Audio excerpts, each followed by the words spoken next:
Hello, welcome back to Learn Economia. Today, in this video, we are going to look at the effectiveness of monetary policy when we deal with this ISLM curves. The question of the effectiveness of monetary policy has mainly got three aspects. First of all, the technical aspect, then theoretical aspect, and finally the practical aspect. Technically speaking, we can say that IS and LM curve, these curves serve as analytical tools for explaining the effectiveness of monetary policy. Theoretically speaking, it shows the relativeness of monetary policy in comparison with fiscal policy. uh, uh, Here we discuss the Keynesian and monetarist view of the subject, and practically speaking, various limitations or factors disturbing the effectiveness of monetary policy in the real world should be understood. Now, the ISLM curves and effectiveness of monetary policy could be understood by using certain approaches. With the help of ISLM curve, it could be shown that under what all conditions that the monetary policy is effective in changing the level of income in economy, whether it is developing or developed or whatever it may be. The IS curve, as we all know, it slopes downwards, mainly because as income increases, saving also increases and the rate of interest falls. There exists a negative relationship between income and interest rate.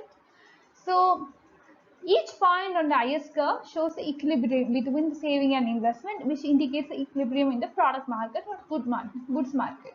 The LM curve, on the other side, it slopes upwards because as income increases, rate of interest also rises because there is a rise in the demand for money. And each point on the LM curve is a point of equilibrium in the money market. And if you draw the IS and LM curve together, we can see that there exists an equilibrium in both the money market and the real goods market, so that you can determine the equilibrium level of income and interest rate in the economy. And effectiveness of monetary policy is a function of the slopes of IS and LM curves. Flatter the IS curve, you can see that that means the more interest elastic the investment, or steeper the LM curve, or it can be said in other words, the lesser the speculative demand for idle money and greater the tendency to spend. In these situations, more effective would be the monetary policy. Various cases of effectiveness of monetary policy can be explained with the help of this figure. So the first case is that when IS curve, it cuts the LM curve in the Keynesian liquidity trap range.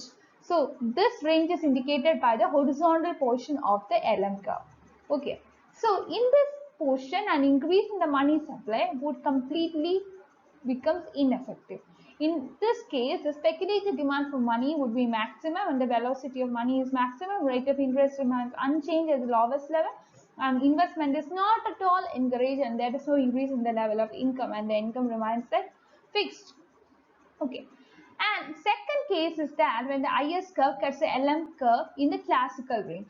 Here, an increase in the money supply is considered to be most effective, and in this case, the speculative demand for money is zero and the velocity of money is maximum, a rate of interest falls, investment increases, and as a result, income would increase. Thirdly, we say that when the IS curve cuts the LM curve in the intermediate range. Here, an increase in the money supply will increase the income level.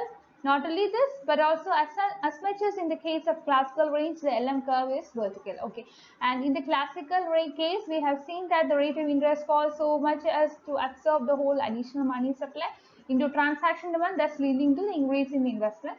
And in the intermediate range, a part of the increase in the money supply would be held as for speculative motive, and as a result, the investment will not increase to the extent as in the case of classical range, and income will increase by a lesser amount.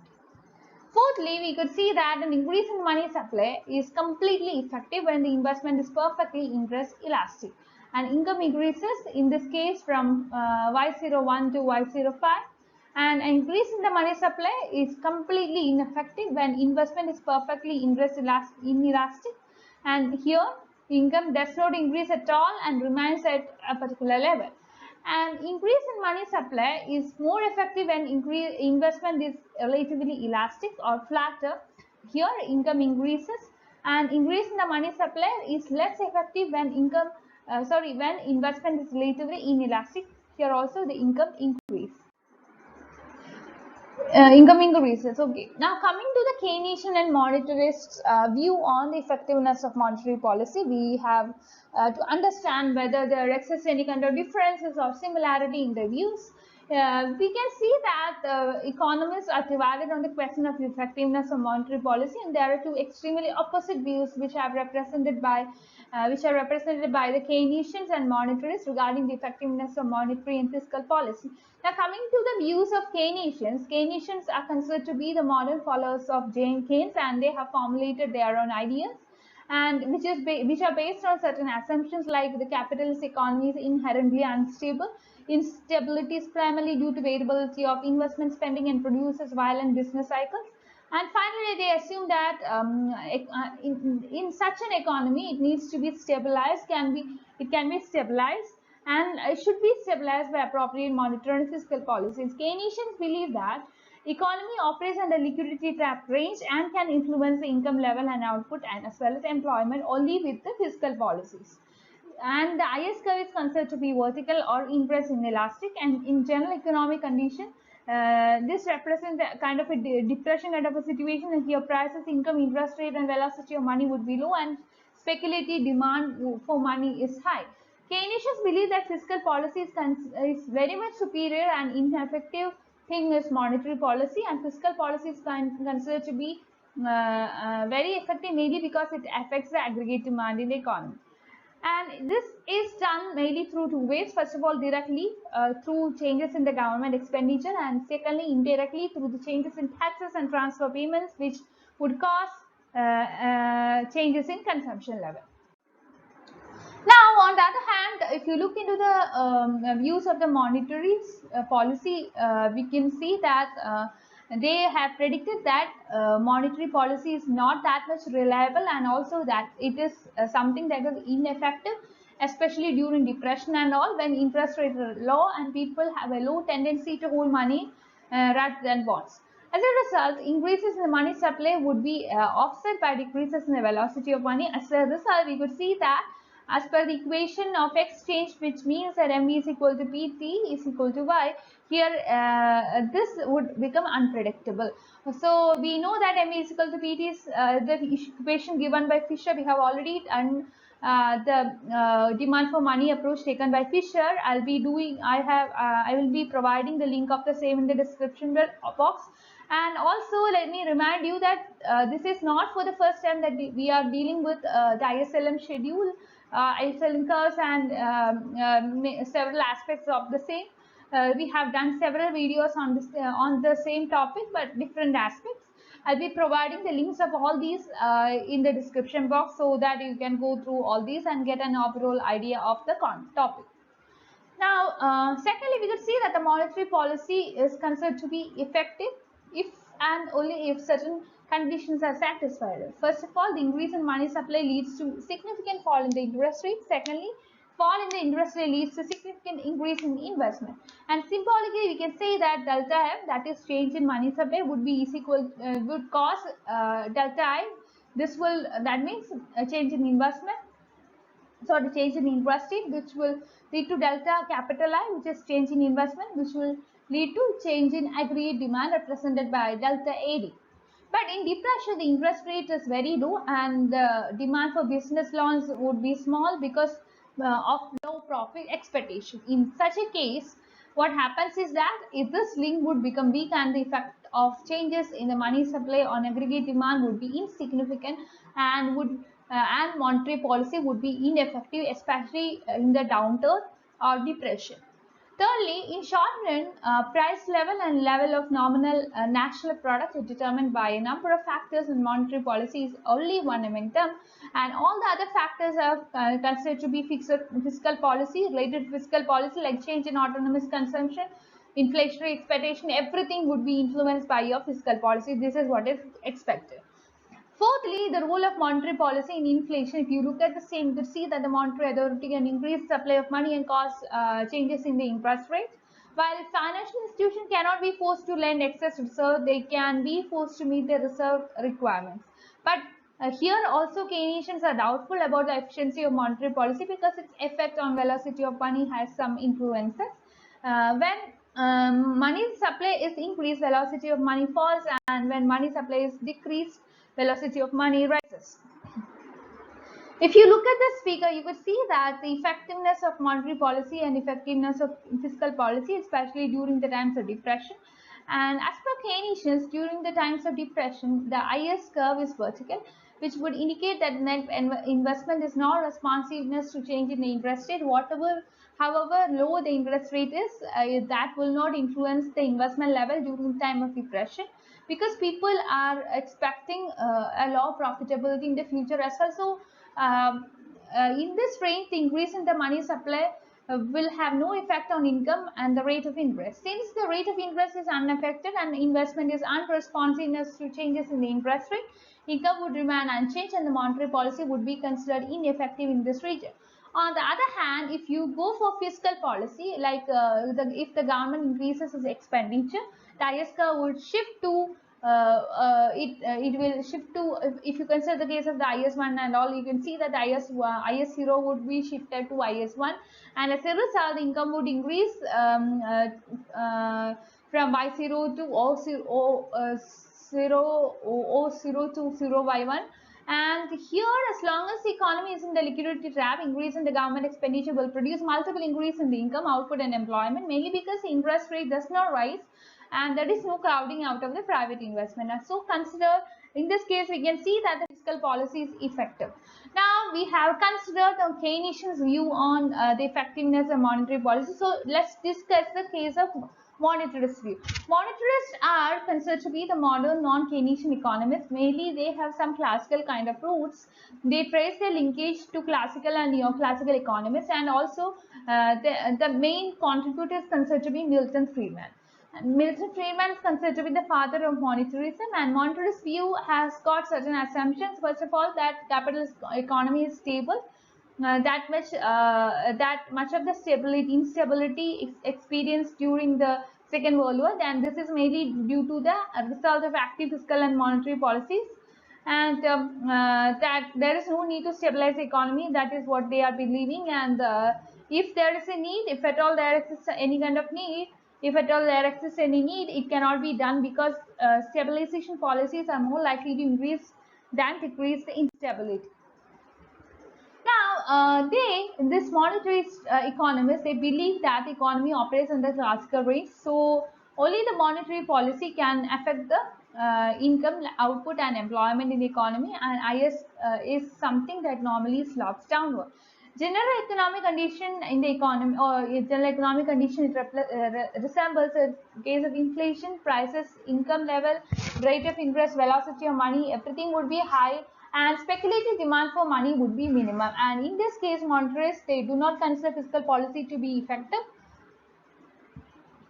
in affecting the macroeconomic variables. They maintain that all the other things remain constant, ceteris paribus assumption being taken into consideration. Certain government expenditure can cause some multiplier effects, but if you but the other things like the rate of interest are not likely to remain constant. There would be changes. If the government expenditure are financed by borrowing from public, interest rate would rise and some private investment would be crowded out.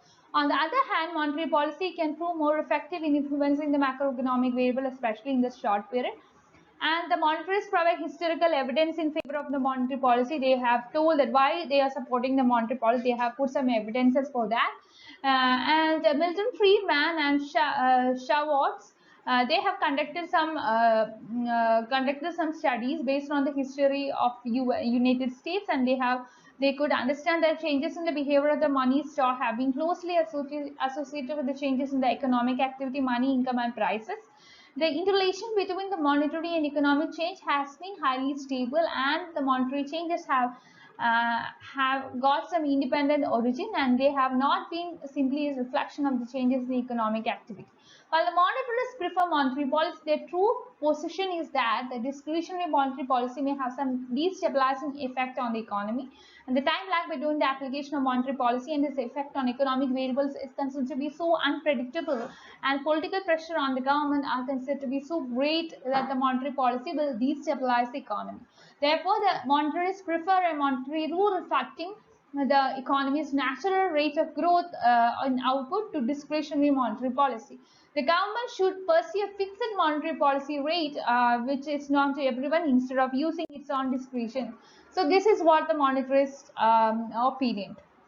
If you look at the figure, the use of monetaries could be better explained. The effectiveness of monetary policy and ineffectiveness of fiscal policy are explained by the monetary school of thought. The monetarists deal with the other extreme, that is a vertical region of the curve. They say that an increase in the government expenditure would shift the IS curve from IS0 to IS1, and as a result, the interest rate would rise, and the increase in the government expenditure is completely offset by the decrease in private investment. As a result, the income would remain at the initial level and especially monetary policy and expansionary policy will shift the LM to LM0 to from LM0 to LM1. This would reduce the rate of interest and encourage investment, and as a result, the income would also increase. As a result, monetarist school of thought says that fiscal policy is ineffective and monetary policy is effective in influencing the level of income in the economy. So coming to conclusion, we can conclude that the Keynesian and monetary view are actually holding some difference of opinion. The extreme Keynesian and monetary views are so partial, one-sided, and convey some half-truths. Both approaches deal with a particular phase of trade cycle in capitalist economy. The Keynesian view is considered to be more suitable, especially during the times of depression, and it is useful in forecasting the changes in income level when the economy is experiencing some downturn. Now, the monetarist view works in the case of inflationary phase, which helps in forecasting changes in the income level in the time of inflation. The moderate view is that more of monetarism and less of Keynesianism during the inflation, and more Keynesianism and less monetarism during deflation would be helping the economy to come out of the problems it is experiencing. However, in all the three approaches, whether you are going for Keynesian approach, extreme monetarist approach, or moderate approaches, the whatever it may be, these will not be much help, especially to developing economies, mainly because these approaches especially deal with the regulation of demand and supply of monetary factors, whereas in developing economies, these economies are facing the real problem of generation and allocation of physical factors. So, what are the limitations and problems of monetary policy? We have to understand this. We know that the monetary policy is taken by the central bank of the country, especially to regulate the money supply of the economy. And this implies that the problem of monetary policy is the determination of optimal quantity of money, and given the other factors influencing the money stock and circulation of money. But in actual practice, it's very difficult to define and determine the optimal stock of money. And in fact, the monetary policy is considered to be very much simple in determination of money stock, but we know that how complex it is. In the real world, monetary policy faces a number of problems which would question the scope and effectiveness of the same. So first of all, we can see that there is some conflicting goals. It is very difficult to define the optimal money stock in the economy, mainly because the goals and objectives of monetary policy may conflict. If you take in the case of an example, we know that central bank reduces the growth rate of their money supply to stabilize the price level, but slower growth rate of the money supply may increase the unemployment rate, and which would reduce the economic growth. Similarly, a faster rate of growth of money supply would reduce unemployment and increase the rate of economic growth. But on the other hand, this would create disequilibrium in the balance of payment or generate intolerably high rate of inflation in the economy. Secondly, we could see that there exist some kinds of lags in monetary policy and its implementation. Even certain goal variables such as output, employment, prices have successfully determined appropriate monetary policy will be able to affect them only after a time lag. The changes in the monetary policy and resultant changes in aggregate spending are directly not linked. The monetary policy influences aggregate spending, therefore, especially through three channels or three links. First of all, changes in the supply of money, cost of money, and availability of money. These are three links, and these links are not that much quick to respond to changes in the monetary policy and would produce some that these would not produce any quick changes in the aggregate expenditure. We can know that the commercial bank may or may not adjust quickly to changes in the monetary policy, and this will change. This involves some changes in cost and availability of credit, and also reduced rate of interest may influence aggregate spending after some time, mainly because it takes some plan. It takes time to plan and execute the investment project, and also changes in the money supply would affect the aggregate spending after a long period, mainly because in the short run the individuals and business firms may try to use their existing money balance more intensively. Thus, it requires a long time for monetary policy to have its effect on the demand, and thus to make some kind of desired changes. And if you look at the case of time lags, you could see that there exists many types of time lags, starting with this so we have to deal with all these problems. And first of all, we have to be careful about the recognition of the time lag. Before the policy is formulated, the policymakers need some information on the current situation of the economy, and some time is required to gather information about the current state of the economy, which is known as the recognition time lag. And people must know, for example, what is happening, the rate of capital formation and unemployment rate, etc. Again, for this understanding, for better understanding one piece of information is not enough. There must be some supporting evidences and supporting information. Thus, it takes time. It's a matter of time to obtain some accurate information about the current phase or current problems facing the economy. Suppose the economy is experiencing recession, then it takes some T0 to T1 time to recognize the problem. And secondly, we have some action time lag. So if you recognize a problem, it requires some time for policymakers to suitably adjust and alter the policy, and the time required between recognizing an economic problem and putting the policy into effect is known as the action time lag. Action time lag exists mainly due to several reasons, like the time is required to work out the details of the change in the policy and the administrative details to implement the at times we can see that the delay is caused by controversy among the policymakers about the need to change the policy. Some policymakers would argue for changing the policy, and whereas some people would stand for not changing the policy. So as a result of this clash, there is some time lag, and the political pressures may also delay some policy change. And also we could see that the action time lag is shorter for monetary policy and longer for fiscal policy. Suppose the time taken for policymaker to make any changes in the policy is from T1 to T2, and T1 to T2 would be known as the action time lag. Now we have inside time lag, which is we know that the sum of the recognition of time lag, that is the action time lag, as well as the recognition time lag, it's known as the inside time lag. In other words, if you add both these time lag, what you get is inside time lag. The length of the inside time lag depends upon the required time for data collection, its analysis, administrative delays, policy trade-off, etc. Then what is outside time lag? Once a policy has been changed, it requires some additional time for policy effect changes in the aggregate spending. The time that elapses between the onset of policy and results of the same would be known as the outside time lag. And the change in the rate of growth of money supply, for example, takes to work itself out and ultimately influence economic activity. And the outside time lag depends upon a complex interrelationship working in the economy, and therefore it is very much difficult to make some accurate estimate of its length. In this case, you would see that there exist many different types of time lags. Now you have to look at the changes in the velocity of money. Changes in the velocity of money held by the public is considered to be another factor which restricts the effectiveness of monetary policy. Here, tight monetary policy becomes ineffective, especially in dealing with inflation. And the monetary authority can control the money supply and not the velocity of money. Velocity is something that varies in a number of ways. For example, the development of non-bank financial intermediaries can influence and non-bank financial intermediaries influence, especially in two ways. First of all, in times of tight monetary policy, non-bank financial intermediaries can sell the government securities to holders of idle demand deposit in commercial banks, and thus can activate the deposits and raise the velocity of money. Secondly, by raising the interest rate during the tight monetary policy, the non-bank financial intermediaries can attract hitherto idle demand deposits away from commercial bank and relend them. This would increase the velocity of money flow.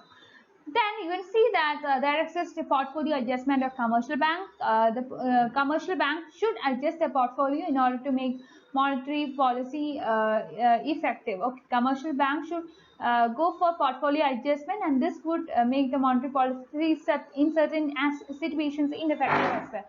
In these, banks must decide to meet the loan requirements of borrowers by selling government securities lying with them, and this will increase the aggregate spending in the economy without an increase in the money supply. Under such conditions, the velocity of money increases, and this would restrict the monetary policy, and this would make monetary policy ineffective. Then you have intensive use of money supply, that is, the private sector can render the restrictive monetary policy of the central bank ineffective by making a better and more effective use of excessive money supply. This involves adoption of improved methods such as collection of funds, borrowing funds by companies, etc. Now, target problem. Target problem arises mainly because of the government, the monetary policy cannot directly and quickly affect the ultimate objectives to its instruments. I mean, policy instruments, and monetary policy becomes ineffective in many of the decisions. And in certain way, we can see that by using the instruments to attain the intermediate targets, the central bank hopes to achieve the ultimate objective more effectively. And intermediate targets or target variables or proxy variables for the ultimate goal of variables, and these are considered to be endogenous variables, which the monetary authority influences in order to influence ultimate variables in the desired manner. Now, it should be closely related with the ultimate goal and relation, and should be clearly understood and properly estimatable, and it should be quickly influenced by the policy instruments. Non-policy influences should be small, and it should be observable, measurable, etc. with the time lag. Now, if you look at the indicator problem, you can see that this kind of problem arises mainly because there is some possibility that the intermediate target variables are influenced by some non-policy or exogenous factors. So the policymakers therefore need some other variable known as a monetary policy indicator to separate the policy induced effect from the non-policy induced ones. In this case, the indicator will be at least one step close to the monetary authorities than the target variable. Like the ideal indicator would be that which is influenced by policy actions. The ideal indicator should be easily observable, and there should not be any time lag, immediately influenced by policy action and related to the target and goal variable. So that's all. Please like, share, and subscribe this channel. I welcome you to my Telegram group and Telegram channel so that you can discuss your doubts. Thank you for watching.